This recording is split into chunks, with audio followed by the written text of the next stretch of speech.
if you can just let go of what you think things should be, you can appreciate what things are. Yeah.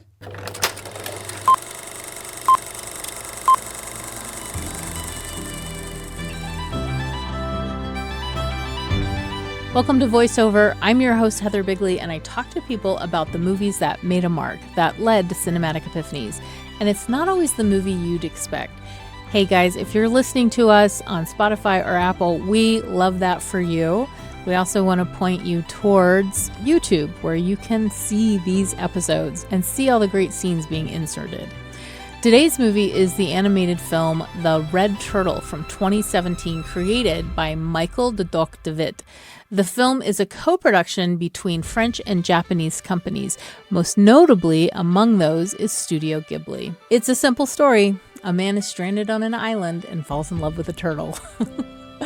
He's trying to escape this island again and again, and this giant red turtle keeps him from doing that. And then the turtle turns into a woman, and they settle down and they raise a son. It's beautifully drawn with very little dialogue, which makes it a vessel for whatever feelings and philosophies you happen to bring with you. My guest today is Kelly Loosli, the co-creator of the animation program at Brigham Young University. He's worked extensively in live action and animation for commercials, television, and feature film for companies like DreamWorks Feature Animation and Buena Vista Motion Pictures. Stick around after the conversation for more recommends.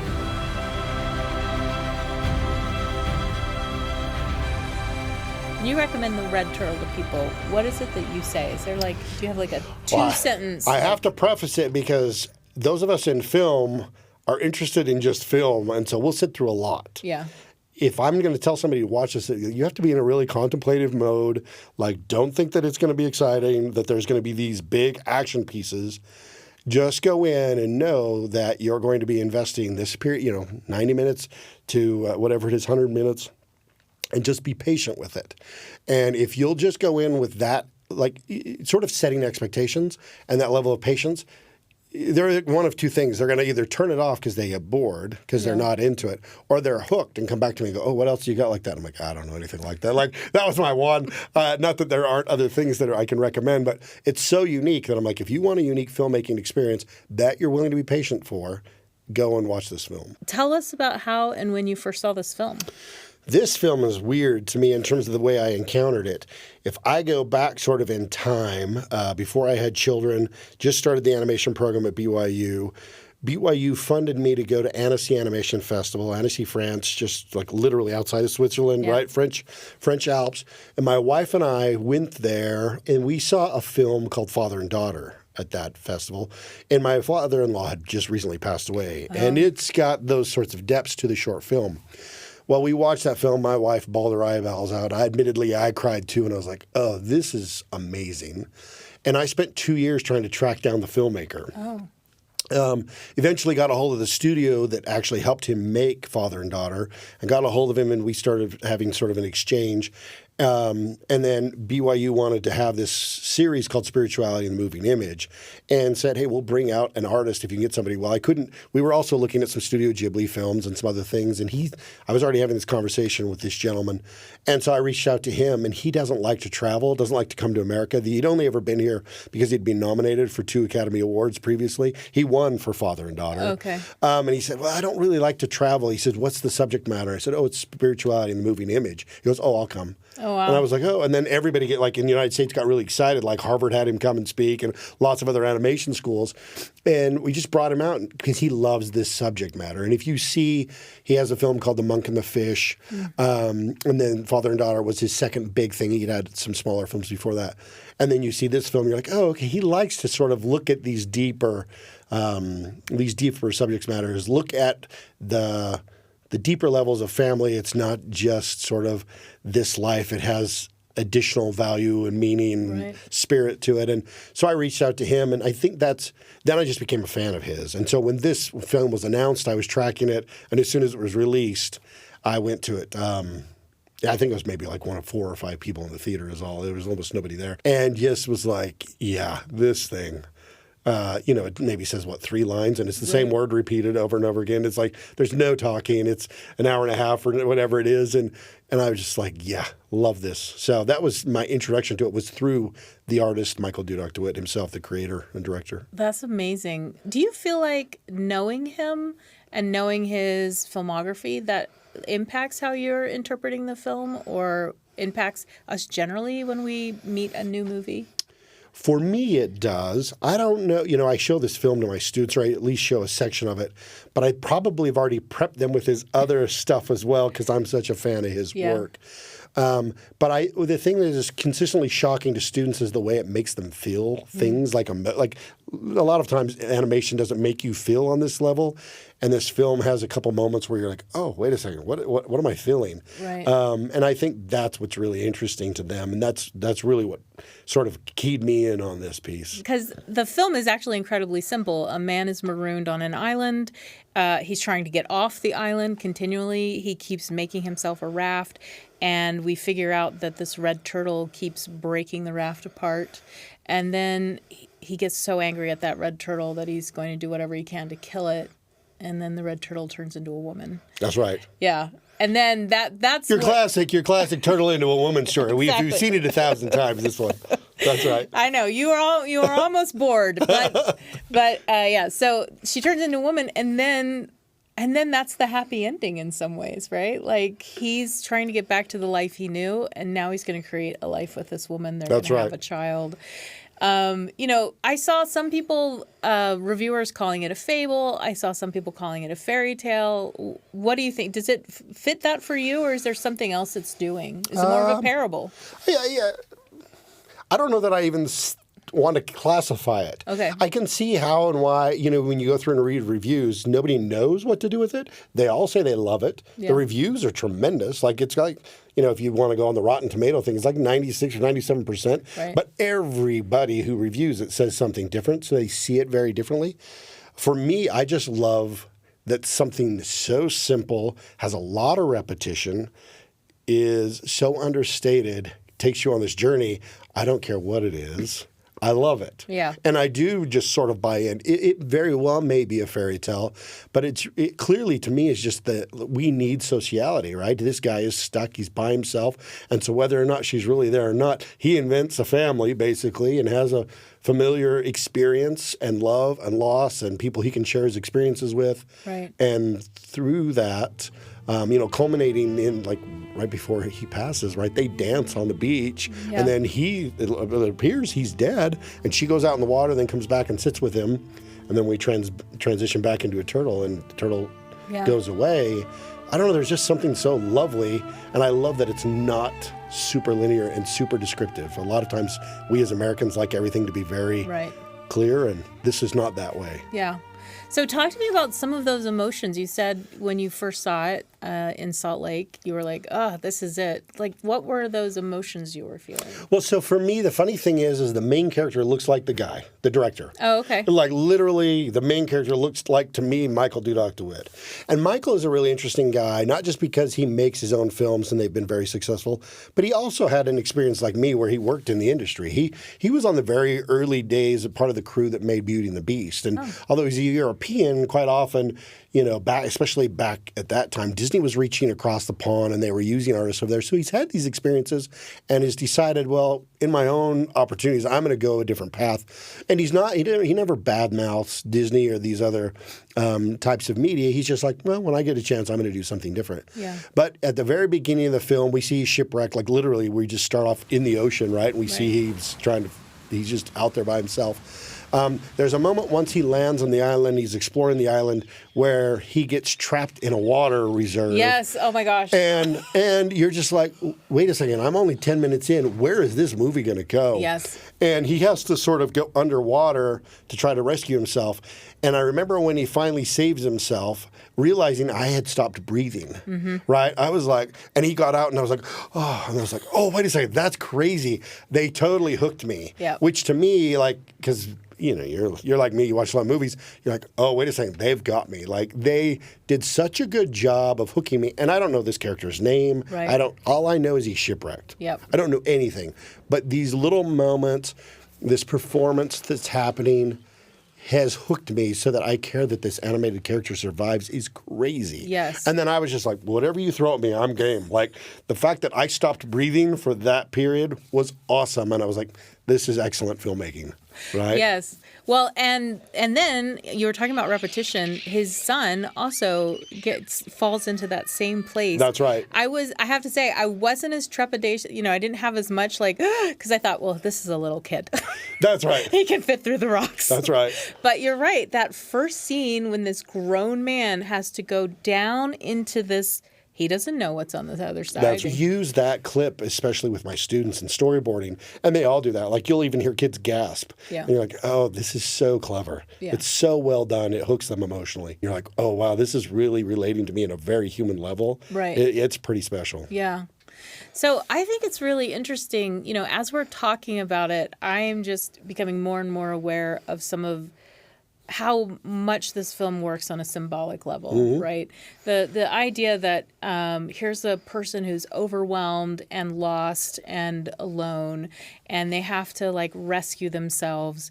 And ultimately, the rescue becomes not necessarily getting off the island, but the rescue becomes accepting and inviting another person into their lives and making connection.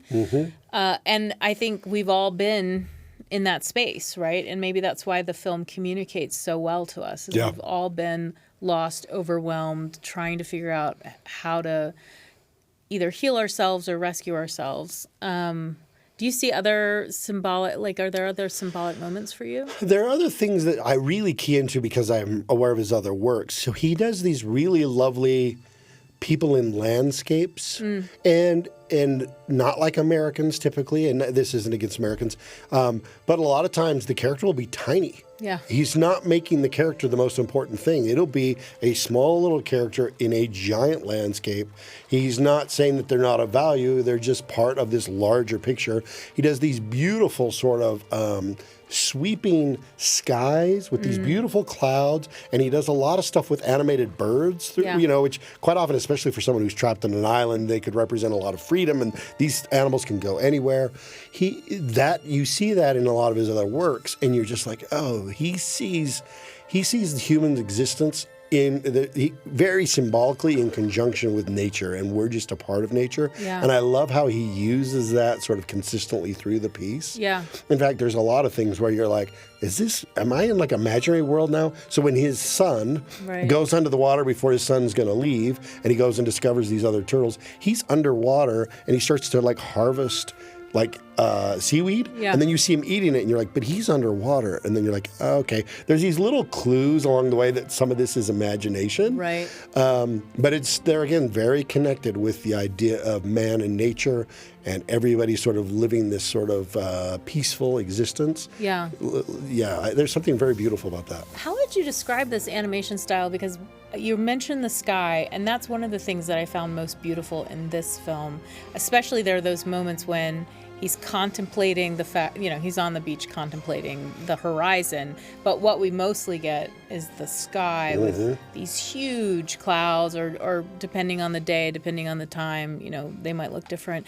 And I found something so, reminiscent of Studio Ghibli, because I feel like there's a lot of cloud. Absolutely. in Studio Ghibli. Absolutely. But I also felt like the visual style here, I wouldn't say it's photorealistic, but there's something so real to me about the way these clouds are being drawn or represented. Oh, absolutely. And he emphasizes that there's just something sort of, this guy is trapped. It should be this horror scene. And then, like you said, you see him on the beach, but everywhere you look, it's beautiful. Yeah.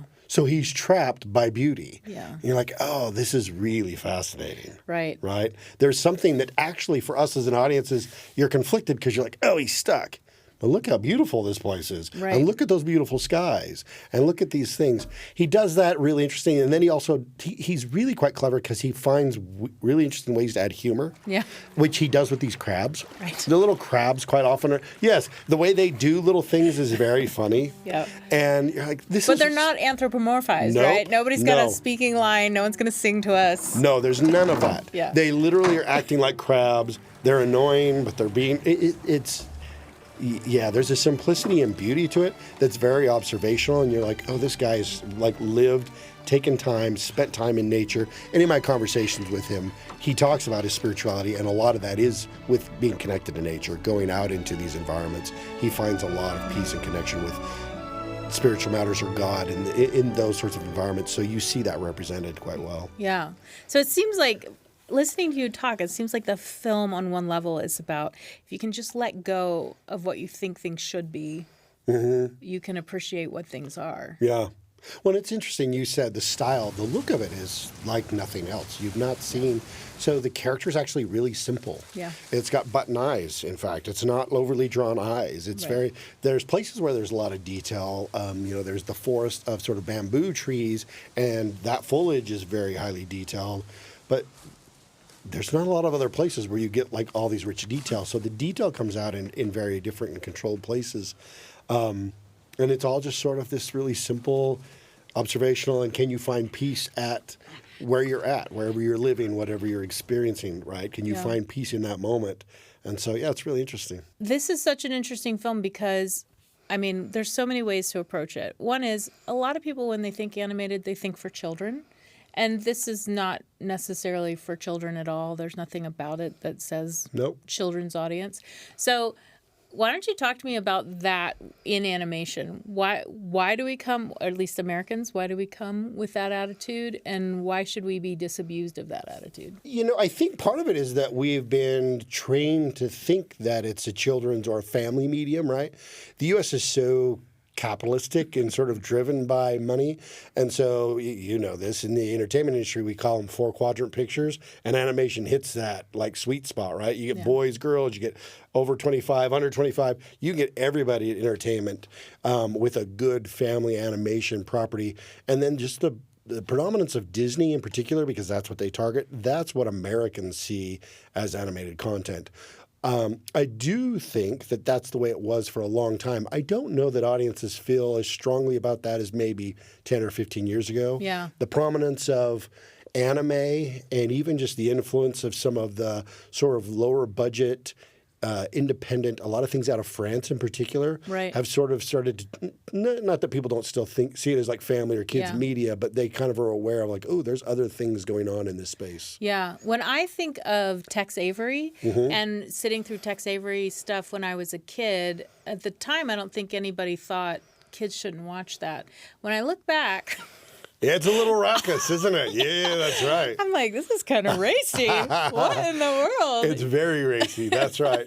And there's even a lot of stuff where I think because adults kind of saw, especially that space, even just our classic Looney Tunes cartoons came in at different layers, a bit like Shakespeare, right? Where you could entertain one audience and then they wouldn't understand that there was several layers to it. There's a lot of that in the Looney Tunes world. Yeah. Yeah. So I have a couple of animated films that I love that are not for children, like Waltzing with Bashir is one, like just kind of blew my mind. And so it's upsetting. I mean, it's a war film, so it's upsetting. Yeah, and it's very sort of documentary. Yeah, but it's a documentary at the same time. That's right. That's kind of fascinating. Waking Life, I really loved. Do you have some that are... that, like, if you were to say to an adult, animation shouldn't be taken for granted, and here are some films for adults, do you have any recommends like that? Oh, well, clearly this film, Red Turtle, is a big favorite of mine. I don't know that in my head I classify them so much. Okay. There are things that I think I probably like them because they're more adult. Like, I don't know that this resonates, but like take your 5 or 6-year-old if they've not watched a lot of media and watch Disney's Pinocchio. Oh. It's really dark. Yeah. It's really creepy. And I love that movie. I think that thing is spectacular. Yeah. Well, I want to talk about... you sent me a whole list of movies, which I loved. Oh. This is actually setting up the interviews and finding out what other people's movies are is actually one of the great joys of this. That's great. Because I'm like, So for other animated films, you mentioned Pinocchio. You have 101 Dalmatians. Tell me about that film, just briefly. Oh man, there's something about that movie that if I'm just like in a mood, like I'll watch that thing over and over again. maybe it's because I'm a dog person too. Okay. But seeing the world through dogs' eyes and even the way they view humans is so funny. The portrayal of family is adorable. Like all the dogs sitting around watching TV and they're watching this Canine Crunchies commercial, and I'm just like, oh my gosh, all of this is just glorious. It's so beautiful. It's also lovely from an animation standpoint because Disney's Nine Old Men are these guys that really were sort of they get a lot of credit, and I don't want to say that they weren't the only ones, but there were a lot of animators who'd been with Walt for a long time. So the quality of their animation and drawing has now been honed over dozens and dozens of years, where it's just like, this is magnificent. Right. It's so beautiful and so well handled.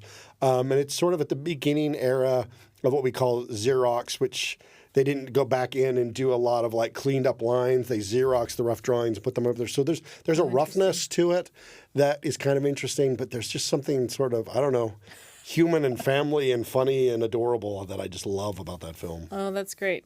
Ratatouille. Now I have to say, when I saw Ratatouille, I could not shake the grossness of a rat in a kitchen. So that's me. That's just my personal. Yes. Yep. So not my favorite, but for you, it's speaking to something. Well, I had the exact same experience. When they were announcing it, I was like, ugh, whatever. And then after I saw the film, I was like, oh, you've got to be kidding me. And my kids loved it. Yeah. And so I'd watch it multiple times. And I was like, I'm not getting tired of this thing. It is so nuanced and so layered. Yeah. There again, it's a very creator-driven piece. It's very much Brad Bird.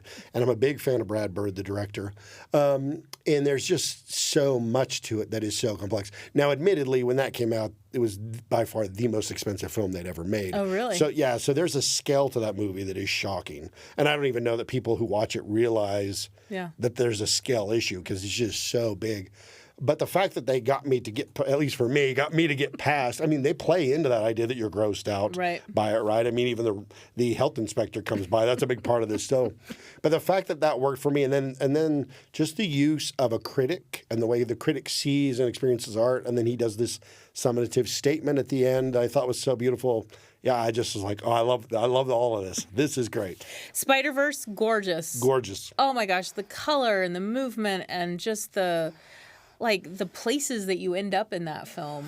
And there again, that's filmmakers that I think are spectacular. Yeah. And all the things I sent you were because the narrative just works for me. When Spider-Verse got announced, I thought, okay, whatever. And then I quite often I'm lucky I go to the studios. I get to see behind the scenes. Yeah. And I knew the look and I knew what was going to come out. And I thought, okay, how many Spider-Man movies do we need? And then that thing came out and I was like, okay, we need a lot more of this. Yes. I can take a lot more Spider-Mans of this. Yeah, there was just something remarkable about that. Yeah, beautiful. Yeah. Beyond the look. Right. It was just, this is great filmmaking. Yes. This is great representation of families and personal journeys and their own experiences and self-discovery and all the great stuff. Yeah, I think the thing about family is so key because often for our Spider-Man story, he's a young man by himself doing things. And here with the Morales family, you just really felt like, oh, he comes from somewhere, he has people who care about him, and people are trying to communicate with him. And, then there's a lot of drama about that. But, that's a real change for the Spider-Man. And in fact, it was multicultural. All of a sudden, you're like, oh, this is actually making Spider-Man have new nuances and subtle things that I think, it's just lovely. Yeah, really great. Yep. Okay, then you have a list of films that are like, this is what made me want to become a filmmaker. Raiders of the Lost Ark, Star Wars, The Black Stallion, and Disney's The Jungle Book. Can I say The Black Stallion, I remember seeing that for the first time. I think we had HBO in the 80s or something. We had some kind of cable. And I remember just standing in front of my TV transfixed.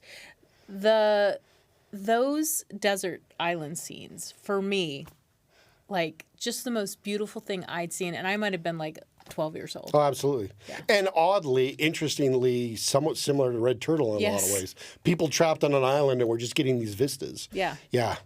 No, my joke is that when I was a little boy, I was a little horse girl too, because girls seem to go through this phase. But I had that phase as a little boy, and that movie, transfixed me. And there again, almost no speaking. Yeah, you got a 45-minute. 45 minutes. There's a bit on the boat with his dad where they talk, but you got a 45-minute clip in there where it's just Alex and the horse, and they're developing a relationship. Caleb Deschanel's the cinematographer. Caleb Deschanel. And the fact that Carol Ballard, the filmmaker, had also done some doc filmmaking. The funny thing is he's really good friends with George Lucas. So he actually shot B camera. He was sort of the B camera director on Star Wars. They kind of came up together. But he really likes doc filmmaking. So with Caleb, they would go out and just experiment every day. Like, what are we going to do? Because he said, we brought him actually to campus too. He said, the book, if you read the book, there's not a lot there. We had to figure out how to flesh that out. But they do such a good job of developing the relationship between the horse and the boy that then the final race pays off in this way that it wouldn't otherwise. And so, you're like, this is glorious. Yeah. It's beautiful. I love it. Love it. Yep. And then, of course, you have films that you find important to introduce your students to about a boy. So great. Yep. For so many reasons. Yep. Right? Juno, Love, and Lars and the Real Girl, which I saw once and was like, huh. Yep. Yeah. And just actually the thing I liked about Lars and the Real Girl is Lars has family who really care about him. And so they're just trying to figure out what is good for Lars, what will make him happy. Well, and beyond that, I love that movie. I show those last ones that you said. I show those under the context of a screenwriting class, and I talk about so often we get really fixated on what we need to be careful of and not subject ourselves to. And I'm like, look, the entertainment industry makes some pretty great content. These are actually all really enriching, uplifting, and Lars might have one of the most lovely representations of congregational worship I've ever seen, because the community knows he's having a mental health crisis. And they all kind of snicker, and then somebody says, don't laugh at him, he's having a problem. And everybody kind of snaps to. And then before you know it, the whole community is pretending like he's pretending. And they go along with this, and that's what helps him get well. And you're like, oh my gosh, that is amazing. Now, a lot of people don't see that because they're so weirded out by the premise. Yes. But there is some spectacular craft in there. And for me, I'm just like, this is what the Savior taught. This is loving people, and when you love them, they heal. Yeah. It's glorious.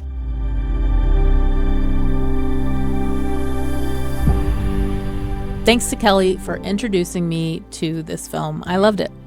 And I loved hearing Kelly talk about animation, filmmaking, and the industry from his wealth of experience.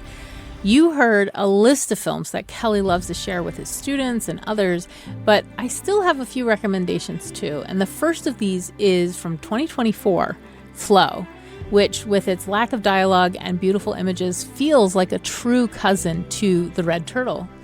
In Flow, a cat, a dog, a capybara, a lemur, and a bird crew a boat across a vast flooded landscape. These animals are hoping to survive devastation that we can assume was created by humans who are no longer alive or no longer exist. Anyway, they're not in the movie. Fun fact, the filmmakers grabbed recordings of actual animals for the character voices, though the capybara was voiced by a camel.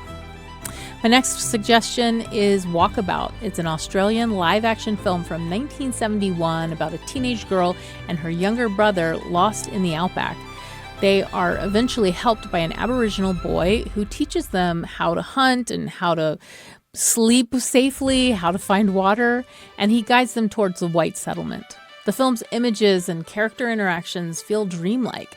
They move between despair and relief, fear and love, but most importantly, the role of apathy and disconnection in modern life is examined by the film. Alex Garland, director of Ex Machina, Annihilation, Men, and Civil War, is a big fan. My last film is another animated film, and it's one of my favorite animated films not aimed at children. It's called Triplets of Belleville from 2003, written and directed by Sylvain Chomet. It's about a French woman in the 1950s searching for her grandson who, as a cyclist in the Tour de France, was kidnapped. It's comic and bizarre, satirical, occasionally grotesque, but it's also nostalgic and hopeful and affectionate. I'm not the only one who likes it. The film was nominated for Best Animated Feature at the Academy Awards, the first independent film ever in that category. It lost to Finding Nemo. VoiceOver is a production of BYU Radio and is edited by Spencer Boyer, with additional post-production support from Nick Levitt and Ashton Rowan. I'm your host, Heather Bigley.